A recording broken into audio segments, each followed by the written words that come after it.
সাম্প্রতিক সময়ে ভারত পাকিস্তান এক রক্তক্ষয়ী সংঘাতে জড়িয়ে পড়েছিল।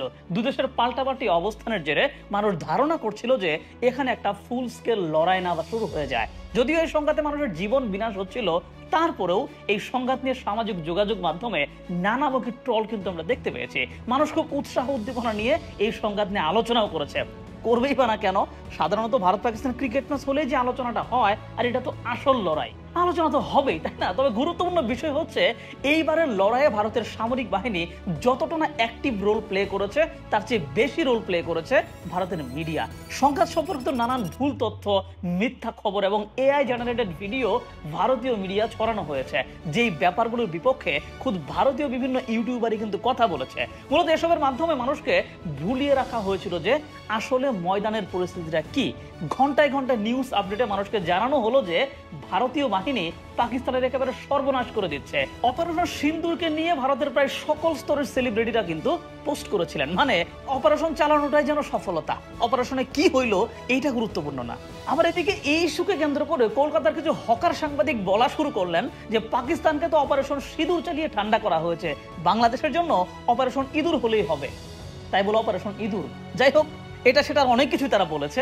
সর্বশেষ নরেন্দ্র মোদী জনগণের উদ্দেশ্যে যে ভাষণ প্রদান করেছেন, তাতে অনেকটা এমন সুর দেখা গেছে যে আসলে ভারত দয়া করে লড়াইটা শেষ করলো, কারণ এতে বড় ঝামেলা বাঁধুক এইটা ভারত চায় না, এবং পাকিস্তানে খুব বেশি ক্ষতি হয়ে যাক এইটাও ভারত চায় না। তবে ভারত সবসময় পাকিস্তানের কার্যক্রমের উপর নজরদারি করবে। প্রশ্ন হচ্ছে আসলে কি ঘটেছে?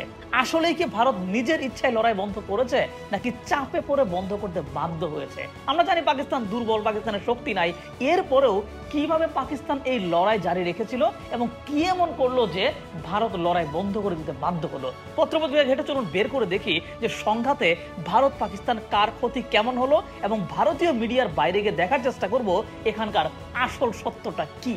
তার আগে একটু খেয়াল করে দেখেন তো, আপনি যে আমার ভিডিওটা দেখতেছেন, আপনার কি এই চ্যানেলটা সাবস্ক্রাইব করা আছে? যদি না করা থাকে একটু সাবস্ক্রাইব করে দেন, আর যারা আগেই করেছেন আপনাদের স্যালুট। তো ঘটনার সূত্রপাত কাশ্মীরের পেহেলগামে সন্ত্রাসী হামলা থেকে। যে ধরনের হামলার আমরা তীব্র নিন্দা জানাই। পৃথিবীর কোনো দেশেরই উচিত না এই ধরনের ঘটনা ঘটাতে হেল্প করা। যাই হোক, ওই ঘটনার জন্য ভারত সরাসরি পাকিস্তানকে দায়ী করেছিল, এবং ভারতের মিডিয়া সারা দেশব্যাপী এমন একটা হাইপ তৈরি করেছিল যেখানে জনমানুষ ভারতের নিরাপত্তা ব্যবস্থার দুর্বলতাকে দোষ না দিয়ে বরং পাকিস্তানের উপর প্রতিশোধ পরায়ণ হয়ে ওঠে। এমন একটা ন্যারেটিভ দাঁড়িয়ে যায় যে পাকিস্তান সরকার নিজের তত্ত্বাবধানেই এই ঘটনাটা ঘটিয়েছে।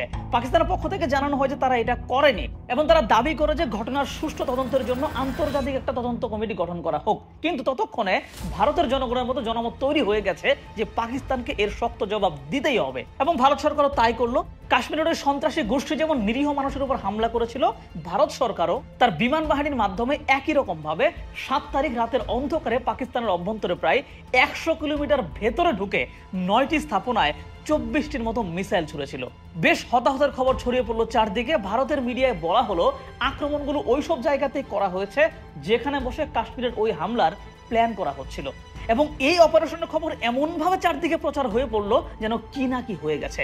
ভারত দাবি করলো তাদের নিজেদের কোনো ক্ষতিই হয় নাই, কিন্তু পরক্ষণেই পাকিস্তানের দাবি তারা ভারতের 5টি বিমান ধ্বংস করেছে, যার ভেতরে 3টি ফ্রান্সের বানানো অত্যাধুনিক রাফাল জেট ছিল, যার প্রতিটির মূল্য প্রায় $400 মিলিয়ন, সাথে একটি MiG-29 এবং একটি Su-30 ফাইটার জেট। এর সাথে ওই দিন একটা ড্রোনও ভূপাতিত করেছিল বলে পাকিস্তান দাবি করেছে। যদিও শুরুতে ভারত এই দাবি অস্বীকার করে, কিন্তু পরক্ষণেই ফরাসি গোয়েন্দা সংস্থার তথ্য মতে নিশ্চিত হওয়া যায় যে পাকিস্তান কমপক্ষে একটি ভারতীয় রাফাল ভূপাতিত করেছে। রাফাল ধ্বংসের ব্যাপারে নিশ্চিত করেছে যুক্তরাষ্ট্রের 2 সরকারি কর্মকর্তাও। কিন্তু আশ্চর্যের কথা হলো, বর্তমান সময়ে নানান সংঘাতে কিন্তু এই রাফাল জেট ব্যবহার করা হয়, কিন্তু এরপরও কোনো জায়গায় এইটার ভূপাতিত হওয়ার কোনো রেকর্ড নাই। প্রথমবারের মতো এই রাফাল জেটের ভূপাতিত হওয়ার ঘটনা এখানেই ঘটেছে। এইটা কিন্তু ভারতের পাইলটদের দক্ষতার দিকে ব্যাপকভাবে প্রশ্ন ছুড়ে দিয়েছে।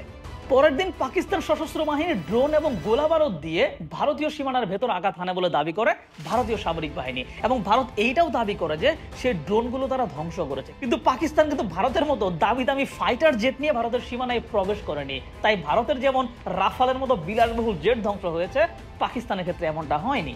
তার মানে কৌশলের দিক থেকে পাকিস্তান এগিয়ে ছিল এমনটাই বলা যায়। পাকিস্তান যেটা করেছে, কঠোরভাবে ভারতের আঘাতগুলো প্রতিরোধ করেছে। এক্ষেত্রে তারা চীনের প্রযুক্তি ব্যবহার করেছে, বিশেষ করে এই সংঘাতে চীনের তৈরি J-10C যুদ্ধ বিমান প্রথমবারের মতো ব্যবহার করা হয় এবং ধারণা করা হচ্ছে ভারতের রাফাল ধ্বংসে J-10C ব্যবহার করা হয়েছে এবং সফল হয়েছে। এই ঘটনা বিশ্ববাজারে চীনের এই যুদ্ধ বিমানের দাম বাড়িয়ে দিয়েছে।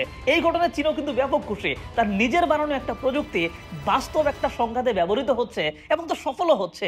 চীনের তো আসলে খুশি হওয়ারই কথা, কারণ এতে করে যে তার বিজনেস বেড়ে যাবে। যাই হোক, তার একদিন পর ভারত আবারও দাবি করে যে পাকিস্তান ভারতের ড্রোন হামলা চালিয়েছে এবং ভারত তা প্রতিহতও করেছে। যদিও পাকিস্তান ভারতের এই দাবিকে তখন অস্বীকার করেছিল, তবে পাকিস্তান আবার দাবি করে যে ভারত পাকিস্তানের কয়েকটি শহরে ড্রোন হামলা চালায় এবং তারা ভারতের প্রায় 25টা ড্রোন ধ্বংসও করেছে, যেগুলো মূলত ইসরায়েলের তৈরি হরুপ ড্রোন। এবং এই ব্যাপারে ভারত কোনো ধরনের মন্তব্য করে নাই। তবে সর্বশেষ খবর পর্যন্ত যতটুকু জানা গিয়েছে যে পাকিস্তান নাকি ভারতের প্রায় 91টির মতো ড্রোন ধ্বংস করেছে এবং এসব ধ্বংস করতেও তারা ব্যবহার করেছে চীনা প্রযুক্তি। মূলত চীন তার অরিজিনাল সব প্রযুক্তি পাকিস্তানের সাপ্লাই করেছিল, অত্যাধুনিক জ্যামার এবং প্রতিরক্ষা ব্যবস্থা দিয়েছে এবং পাকিস্তান সেসব ব্যবহার করে বেশ ভালোই প্রতিরক্ষা গড়ে তুলেছে। এইটা কিন্তু যুদ্ধাস্ত্রের বাজারে চীনের একটা বিশাল এন্ট্রি। মানে যুদ্ধ করলো দুই দেশ, আসল সুবিধা লুটলো আরেক দেশ। এবং সামনে এই বিজনেস থেকে চীন বেশ আয় করবে বলে কিন্তু ধারণা করাই যায়। দেখেন, দুই দেশের মধ্যে সংঘাত বাদলে আসলে সবাই নিজের থেকে বলে যে তারা সফল হয়েছে। ভারত তার সফলতার গল্প বলছে, পাকিস্তান বলছে তারটা। তবে আসল কাজের কাজ হয়েছে মূলত চীনের। তারপরেও কয়েকটা আন্তর্জাতিক অঙ্গনের মন্তব্য দেখে বোঝার চেষ্টা করব যে কাদের অবস্থা আসলে বেশি নাজেহাল হয়েছে। প্রথমত, যুদ্ধবিরতি কার্যকর হওয়ার সাথে সাথেই ভারতের মিডিয়ায় খবর এসেছে এইভাবে যে পাকিস্তান ভারতের কাছে সারেন্ডার করেছে, অথচ পরক্ষণেই যুক্তরাষ্ট্রের পক্ষ থেকে জানানো হয়েছে যে যুদ্ধবিরতি হয়েছে মূলত যুক্তরাষ্ট্রের মধ্যস্থতায়। পাকিস্তানও কিন্তু যুদ্ধবিরতির জন্য যুক্তরাষ্ট্রের অবদানের কথা স্বীকার করেছে। মানে মিডিয়ার মাধ্যমে যে ভারত মিথ্যাচার করে, এটা তার কিন্তু একটা জ্বলজ্বন্ত প্রমাণ। প্রশ্ন হচ্ছে, যুক্তরাষ্ট্র কি নিজের ইচ্ছায় মধ্যস্থতা করেছে? খুব একটা মনে হয় না। যতদূর ধারণা করা হচ্ছে, এক্ষেত্রে ভারতই হয়তো যুক্তরাষ্ট্রকে অনুরোধ করেছিল মধ্যস্থতা করার জন্য। কারণ ভারত সবসময় বলে আসে যে কাশ্মীর ইস্যুতে কোনো ঘটনায় তারা তৃতীয় পক্ষকে প্রত্যাশা করে না। এবং এবারে সংঘাতটাও কিন্তু কাশ্মীর ইস্যুতেই, এবং ট্রাম্প কিন্তু ইতিমধ্যে ঘোষণাও দিয়েছেন তিনি কাশ্মীর সংকট সমাধানেও মধ্যস্থতা করতে চান। তার মানে ট্রাম্পকে এইটুকু অ্যাক্সেস আসলে কে দিয়েছে? যুক্তরাষ্ট্রের সাথে সম্পর্ক ভালো ভারতের, আর পাকিস্তানের সাথে ভালো হচ্ছে চীনের। আবার এইদিকে যদি সংঘাত চরমে পৌঁছায় যায়, সেটা কিন্তু যুক্তরাষ্ট্রের জন্য কোনো লস নাই, বরং আঞ্চলিক শক্তি হিসেবে ভারত যদি সংঘাতে জড়িয়ে যায় এবং যদি দুর্বল হয়ে পড়ে, তা ভিন্ন দিক বিবেচনা করলে যুক্তরাষ্ট্রের জন্য আরো এটা ভালো। এবং সংঘাতের সূচনা লগ্নে কিন্তু ইউএস এর ভাইস প্রেসিডেন্ট এমনটা ইঙ্গিত করেছিলেন, মানে এই সংঘাত দিয়ে তাদের কোনো মাথা ব্যথা নাই, এমনটা তারা জানিয়েছিল। তাহলে তারাই কিভাবে মধ্যস্থতা করলো? সম্ভবত তাদেরকে বলা হয়েছিল। কথা হচ্ছে, আমি কেন মনে করছি যে এইটা ভারতই বলেছে? দেখেন, কিছুদিন আগে সিএনএন একটা খবর প্রকাশ করেছিল যেখানে জানানো হয় তাদের কাছে এমন ভয়ঙ্কর গোয়েন্দা তথ্য আছে যেখানে পাকিস্তান অনেক বড় কিছুর প্ল্যান করছে, এমনটা বোঝা যাচ্ছে। এই খবর প্রকাশিত হওয়ার সাথে সাথেই তা বিশ্বজুড়ে আলোচনা উঠে যায়। যেহেতু পাকিস্তান কিছু একটা বড় প্ল্যান করছে, তাই তারা অনুরোধ করে সংঘাত থামানোর হয়তো চেষ্টা করবে না বা করে নাই। কারণ ভারত যেমন পাকিস্তানের ভেতরে ঢুকে হামলা করেছিল, এমন একটা হামলা পাকিস্তানের দিক থেকে প্রত্যাশা করা হচ্ছিল। হয়তো এইটাকে কেন্দ্র করেই সেই প্ল্যানটা করা ছিল, যেটা থামানোর জন্য ভারত যুক্তরাষ্ট্রকে অনুরোধ করতে পারে। কারণ ভারত জানে তারা অনুরোধ করলেও মিডিয়ার মাধ্যমে তারা প্রচার করবে যে পাকিস্তান সারেন্ডারই করেছে। দ্বিতীয়ত, বহির্বিশ্বের বিশ্বস্ত সূত্র যেই ক্ষতি এবং ধ্বংসের খবর দিয়েছে, তাতে পাকিস্তানের তুলনায় ভারতের ক্ষতির পরিমাণ অনেক বেশি। ভারতীয় মিডিয়ায় যেভাবে সব বর্ণনা করা হয়েছে, বৈশ্বিক মিডিয়ায় ঘটনাগুলো আসছে অন্যভাবে। সুতরাং শক্তিতে এবং কথার লড়াই এগিয়ে থাকলেও আসল জায়গা সম্ভবত হেরেই ফিরেছে ভারত। এদিকে আবার বেশ কিছু সূত্র থেকে দেখানো হচ্ছে এই লড়াইয়ের ফলে ভারতের সর্বমোট আর্থিক ক্ষতি প্রায় 83 বিলিয়ন মার্কিন ডলার। এইটা শুধু বিমান বা ড্রোনের ক্ষতি না, এই সংঘাতকে কেন্দ্র করে বিমান চলাচল, আইপিএল বন্ধ, স্টক মার্কেটে ক্ষতি হয় ইত্যাদি সবকিছু এখানে হিসাব করা হয়েছে। মানে ক্ষতির পরিমাণটা কিন্তু অনেক বেশি।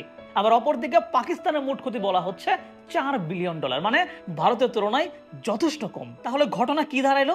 যে শক্তির বড়াই ভারত করে, সেটার পূর্ণ প্রদর্শন করতে ভারত ব্যর্থ হয়েছে। আর এই ঘটনাকেও বিজয় হিসেবে দেখিয়ে সরকার রাজনৈতিক সুবিধা আদায় করতে চাইছে। নিজেদের মিডিয়ার সর্বোচ্চ ব্যবহার করছে তারা, বাইরে থেকে যাতে সত্য নিউজ ভারতে না ঢুকে সেইটার জন্য তারা কাজ করেছে। এই যে দেখেন, আমার মতো একদম চুনোপুটি মার্কা ইউটিউব চ্যানেলটাকে হচ্ছে ভারতে বন্ধ করে দেওয়া হয়েছে।